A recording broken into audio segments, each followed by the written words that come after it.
Alrighty, well, without further ado, let's get into some Worlds Beyond Number. And as always, we're going to start out with a recap to get everybody back up to speed. And so this is episode 17, Say My Name. So we pick up in the Citadel, and it's a hot day on the training courts where Ursulon is training with Steel and is basically getting just bested by her. She never gets tired. She also is like super calm and controlled the whole time, basically just showcasing how skilled she is. They finish up their little session, and Ursulon mentions that he does want to start using a shield. Um, Steel's like, okay, we can get that figured out. And she also says that, with Ame, on the road to recovery now, I don't know what your plan is, Ursulon, but just should you want, you are welcome to continue living here. And Ursulon's like, I really love it here, but, like staying in one place is something I've never done. But as long as Suvi and Ame are here, I'll be here. And Steel follows up and is like, well, if you weren't going to stay here and you were going to go somewhere else, where would you go? And Ursulon's like, I don't know. And then Steel's like, Suvi told me a little bit, but I don't know the full story. But I just wanted to let you know that the Citadel in the past has helped spirits get back to the spirit world that were trapped here. So should that be something you're interested in, you have, my full resources to try to help you do that. And I feel like she's kind of probing for more information on how he was trapped here, but Ursulon doesn't reveal anything else about it. So it's been about a week since Ame woke up. We kind of cut to them. The fox is getting plump and reinvigorated after, having been up for a month. And Ame has just done a lot of exploring over the past week, inquiring about certain people that she now remembers from getting all of her memories back. Specifically, there's mention of Golt the Artificer, Sly of the Brooch, Pomeroy, I believe. And she's just doing investigation checks and actually rolls a nat 20. So Brennan's like, okay, I'll tell you everything. And he says that she realizes that this curse that was on her was kind of arresting her coronation as the Witch of the World's Heart. Effectively, that there wasn't a Witch of the World's Heart, even though Ame, was alive and existed. And now that she has her memories back, there kind of is suddenly a Witch of the World's Heart again. And he also tells her that, Grandmother Wren knew and liked wizards, but she never really collaborated directly with the Citadel, just specific wizards. So Ame does find people here that are very happy to share and help her with information. She learns that Golt the Artificer works in Haverwort at a place called Tilliver Mill, and that the spirit Pomeroy works in Zhao Court at the Kashaw Collection in Gossamer Plaza, and the wizard Sly works in Kabani Court. You're doing great. One of the grand diviners, and specifically the head diviner of the Office of Preemptory Catastrophic Deviation. So then we cut to Suvi. What has she been up to over the past few days? And she has just been going above and beyond, trying to be like the best little wizard apprentice prior to her name day that is coming up. So she is just trying to do all the errands, all the the chores, all of her duties to the best of her ability, so that no one thinks she is undeserving to take the name Sky. We then cut, and it's to the Pyrian Dome, in the middle of the, or I don't know if it's the middle of the night, but I think it is, because everything is dark except for these eerie green, green and purple fire around the Pyrian Dome. And there are 5 seats with all of the archmages of the Citadel. Silence, Suvi's mentor, the Archmage Serenity, the Archmage Sorrow, the Archmage Saber, and the Archmage Sand. And off to the side from them is Steel. Silence is first to speak and says, she who has come forth to receive a cloak of shadows that might conceal her name, that she could wield the power of her title and obscure the comings of her character, the origins of her history, the to and fro of days well spent, might be managed behind a word of power. Suvi she is called, and her name, and Steel joins in here and whispers, Sovereign Cadbaracat. Silence then continues, speak now and tell the word in order and defiance of what may be perceived what you truly are. And in kind of an internal monologue, Suvi is thinking about the version of the sky that she will claim for her own. It's the one she saw when she was 6 years old on the night that everything happened with her parents. And there were explosions in the sky, but it was also snowing and the stars were visible. And as the world was being blown apart, the sky kind of contained it all. And she remembers never seeing anything that big before. So that is the sky that she claims. And she says, I am the wizard sky. The Archmage Saber then stands and says, what power then that the great firmament might rain down, weather, thunder, lightning, great powers, to cover all and with its judgment mete out what it sees fit. The Archmage Sand says, what cannot be seen, whose weightless weight we bear down each day upon our shoulders, turns the mountains into dust. Subtlety in the movement and the spaces unseen, the dominion of your title. The Archmage Sorrow, things eternal that have been with us since the dawn of time, wisdom in the watchfulness and a constant partner, ever above, defined by its distance.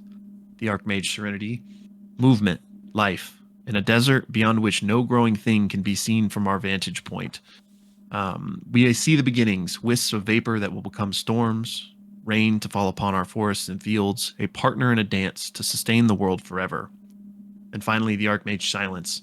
The sky is not the weather nor the wind. The sky holds all things. Let it be known that vastness is yours. The sorrows it will bring you, that you and your road are vast and broad and lead to all places.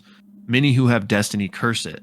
But what a burden to be able to choose any path under the sun. She is called Sky.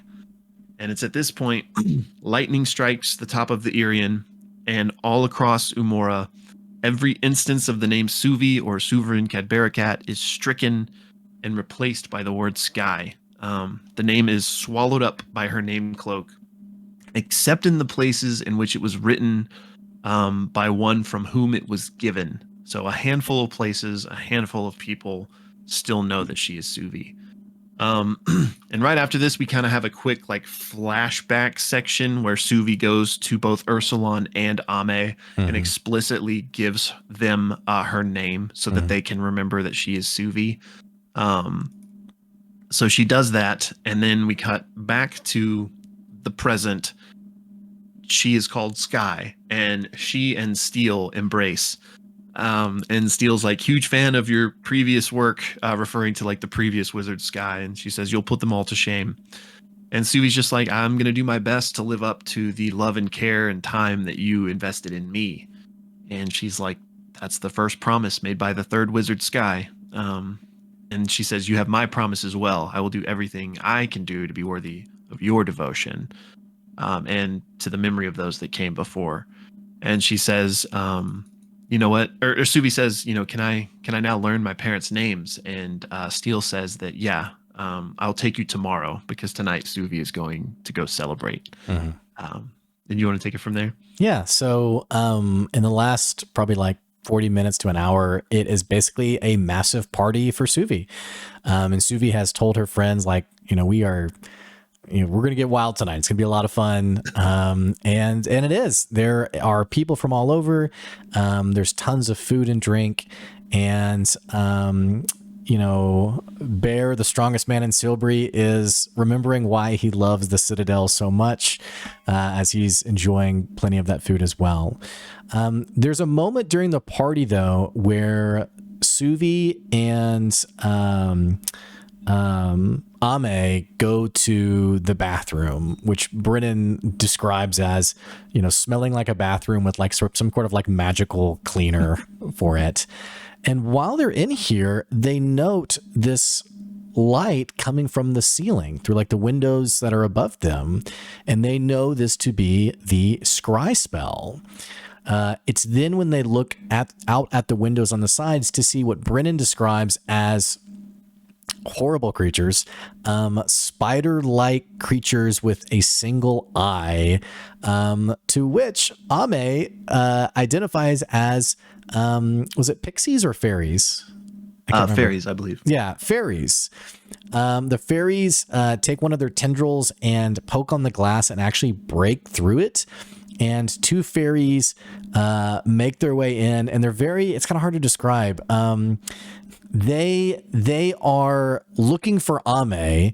They've come to find the Witch of the World Heart, and they immediately are asking, like, is this your castle? Like, is this your place? And by the way, there is an amazing voice that is overlaid over Brennan's voice. It's just really great. And they begin to talk to Ame, and they are here to represent, I think it's the Witch of the Wind and Stars, I believe. Yes. And they essentially, it is a witch who's part of the enclave that Grandmother Rin was part of. And the witch is reaching out to basically be like, hey, it's been some time and we haven't heard from you. While this is happening, Ursulon is enjoying the party, and there is a character who walks in, I think Temuri, which is, I believe, one of the spells personified, right? Is that what a Temuri was? I think. I couldn't remember. I was going to ask you. I think that's what it is. But this Temuri, they connect eyes, and Ursulon begins speaking to her. Her name is, I think, Adina. And Adina is seeking to find Archmage Saber, who is mysteriously missing from the party. And curiously, it seems to not be found anywhere. Adina leaves. Ursulon sees that in the bathroom there is these fairies and some conversation happening. So he begins to like keep people out of the bathroom, and his immediate answer is people are having sex in there. And so people are like, oh, and then the fox hears that excuse and goes up near the door and begins like being the perfect fox that he is, just saying really funny things, trying to pretend like he's having sex. As Ame and Suvi, or Sky, are talking to the fairies, Ame decides to basically write a note to send to the Witch of the Wind and Stars. It's basically like, I'm sorry, I've been delayed. Signed, the Witch of the World Heart. But as she gives the letter away, one of the fairies asks if they can have a name. And Ame says, which Brennan takes to be a name, and the fairy explodes. And then the second one asks if they can have a name too, to which they're like, hang on. This seems like we don't fully understand what's happening here. And I think there was also like some order given, like where the fairy like ripped its own head off and then like put it back on. Anyway, I think the fox ripped into one. The fox bit one in half. And then it came back together, but then the second one like pulled off its own head and then like put it back on or something. Very terrifying.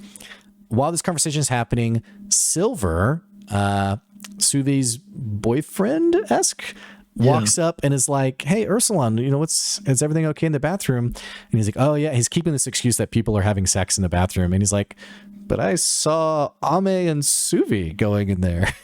And he's like, yes. And he's like, oh, I didn't know they. And he's like, no, it's not them. It's the fox. The fox is like pleasuring himself on a doll or something. And he's like, and Suvi and Ame are just in there with it. And he's like, yeah. And anyway, Silver ends up leaving. I think the way Brennan described it was, he was like, nope, that's not for me. Like Silver like left the party or something. Ursulon comes in and is basically like, hey, I think I may have made things kind of awkward with you and Silver. Suvi leaves. The party kind of comes to an end, and she basically chases after Silver. And outside of the party, it's revealed that Silver has some pretty warm feelings to Suvi and was kind of caught off guard that she might have another relationship, and it kind of hurt a little bit. And Suvi also mentions two things like, hey, I heard the Archmage Saber is missing, to which Silver's like, well, that doesn't really make much sense. But the second detail is she tells about the fairies who were scrying and who came to the Citadel, and Silver seems really bothered by this. Not bothered, surprised. Like, wait, they came here to the Citadel? To which Suvi's like, yeah, isn't that weird? All that to say, we cut to the very end of the night where Suvi is going to Silver's place to spend the night, and Silver is tears down his face, is I think either reading a letter or like getting his bags together, and he mentions that one of the garrisons has fallen and he must leave that night.